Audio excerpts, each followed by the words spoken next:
read by the title, I'm going to be giving you some roommate advice and tips that you can use, whether you're a freshman, sophomore, senior, junior, whatever you can use. So without further ado, I am going to get into this video. So I have 6 tips that I will be sharing with you all today in regards to roommates and roommate advice and all that. Keep in mind, everybody's situation is different. My situation will be different from yours, and my tips may not benefit you, and if it doesn't, it's fine. It's just, if I can benefit someone or help someone, then that'll be awesome as well. But I want to say that a lot of other YouTubers have videos as well in regards to roommate advice or whatnot. So by all means, if I don't help you, go and find somebody else that does help you, because you don't want to be stuck with a monster. Without further ado, I'm going to get into this video.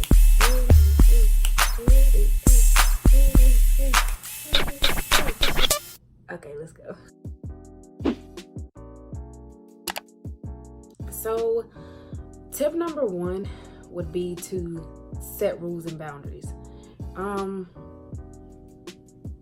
I think that's just as simple can be. I know at my school, at the first couple of weeks, what they do is everyone gets this roommate agreement, and what it is it's just basically saying like how many people can be over, when can they be over, when do they have to leave, what type of rules and stuff do you have, how are you gonna clean, so on and so forth. I don't know if your school has that or is going to have that or whatever the case may be, but be sure you take that serious, because I just brushed it off and thought it was a joke. I was like, I didn't think it was a joke, but I didn't take it serious, and yeah, I kind of paid for it with my roommate. But tip number 1, set rules and set boundaries. Tip number 2, address problems, big or small. Address them. When I say address them, I don't mean oh, Sharkeisha! Oh my God, Sharkeisha! Hold up, no. That's not what I mean. What I mean is, sit down, have a conversation. Y'all can go to dinner, y'all can go to a park. In my case, we just sit down in our room. Whatever feels comfortable to you, do it. But address it in the right way, in the right tone. And it's always good to be proactive, better than, reactive, because being proactive and addressing problems when they're very small, you won't have that problem, or maybe you'll have that problem later on down the road, but it won't be as big as it could have been if you didn't address it before. It also allows the other person to be like, okay, maybe I need to check myself. Maybe I need to figure out what I'm doing wrong. And maybe you can check yourself and figure out what you're doing wrong. Don't be reactive. Don't go up to old girl and be like, yo sis, what's good? You want to pop off at the mouth? Let's go. We're not doing it. We're too pretty. No, we're not doing it. We're sitting down with our drinks and we're talking. Okay. Step number 3. Be respectful of others and their space. I don't know. Some people that don't click. Stupid. I don't know, but please be respectful of others in their space. You want people to respect you, so you respect others. It's that simple. If someone's like, yo, can you get out of my room today? I really don't feel like being bothered. Sometimes it's good to be like, dog, I'm not leaving until you tell me what's going on. You need to talk to me. We need to talk about these things. But sometimes it's best to be respectful, give them what they want, and back the freak up. Because if they really wanted to talk to you, then they will come and talk to you. But during that time, they may need to calm down, whatever the case may be. They may need to get their thoughts together, whatever the case may be. But be respectful and be mindful of each other's space. And I'm sorry I keep looking down, but tip number 4, be mindful about who you bring into your room. That can be a boo thing, that can be a friends with benefits, that can be your best friend, that can be whatever. Just be mindful. You're not the only one living in that room.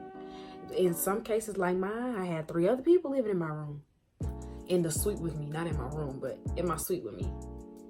And sometimes my little fling or whatever you want to call him, no, he wasn't even my boyfriend, my little friend or whatever, he will overstay his welcome. And I didn't realize it, but he will overstay his welcome. So just be mindful of who you bring in there and how long they stay, because that can really make some people feel uncomfortable. That can make some people be like, like, why you always gotta bring that person in here? You know, you just trying to avoid all that. So just be mindful about who you bring into your room. Tip number 5. Like it though. How would you feel if you had like a MacBook Pro or like a PlayStation or a Switch for guys, a camera, a ring light, whatever, and you left it in your room and you said, oh, I'm just going for an hour, I'll be back, I don't need to lock my door, and your stuff is gone when you come back? How you gonna feel? Lock your door whenever you leave your room. My mom used to be a real stickler about this. She used to make me lock my door when I went to the bathroom. You don't have to do it like that, but when I went to the bathroom, I had sneaky roommates, so I locked my door when I went to the restroom. One time, one of my roommates, I think she thought I was sleeping, and normally when I'm asleep, I don't lock my door, because we, in my resident hall, like to have fire drills at like 3 a.m. in the morning for no reason. And so it's just easier for me not to lock my door. So she used to come in and she used to take my food when my door was unlocked when I was sleeping, until one day I caught her red-handed. She was like, oh girl, I was coming in here to turn your TV off. Girl, don't touch my TV. What you touch my TV for? It's on 8. It's not bothering anybody. Don't touch my TV, and don't come back in here for my food, because I know you be coming in here for my food. Not being shady, just saying. So, always lock your door. Bottom line, point blank, period. Number 6, last but certainly not least, be mindful about splitting the cost between you and your roommates. And I say that because what if one day y'all want this brand new TV and y'all are like, okay, it's like $200.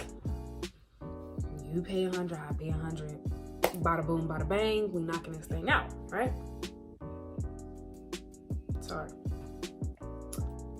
And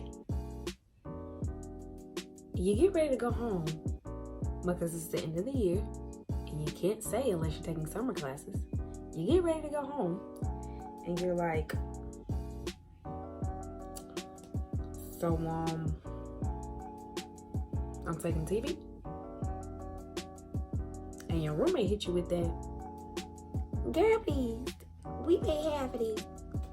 Then how you gonna feel? Sad, aren't you? Because then y'all gonna have a whole argument about who can take the TV. When really, this could have been prevented, because you shouldn't have split the cost. So, with that being said, don't split the cost. Unless you're in like one case where you have your best friend staying with you like me. But we're not splitting the cost on major stuff. It's more so like, oh, we're splitting the cost on groceries because we're living together now. It's kind of like we know what each other like by now. We know what we eat. You buy this, I buy this type thing. That's fine. But sadly, this concludes the 6 tips that I had to share with you guys today. Hopefully this was helpful. Hopefully it was helpful. If it wasn't helpful, I don't know what to tell you. But I hope it was helpful. Don't forget to like, comment, and subscribe to my channel. Don't forget to turn on that bell button to be notified when I post more videos, because I'm trying to be more consistent and post videos, but I get a little camera shy. Don't forget to follow me on all social media platforms and be on the lookout for my new video. And with that being said, you all have a blessed day, and I will see you all later. Mwah.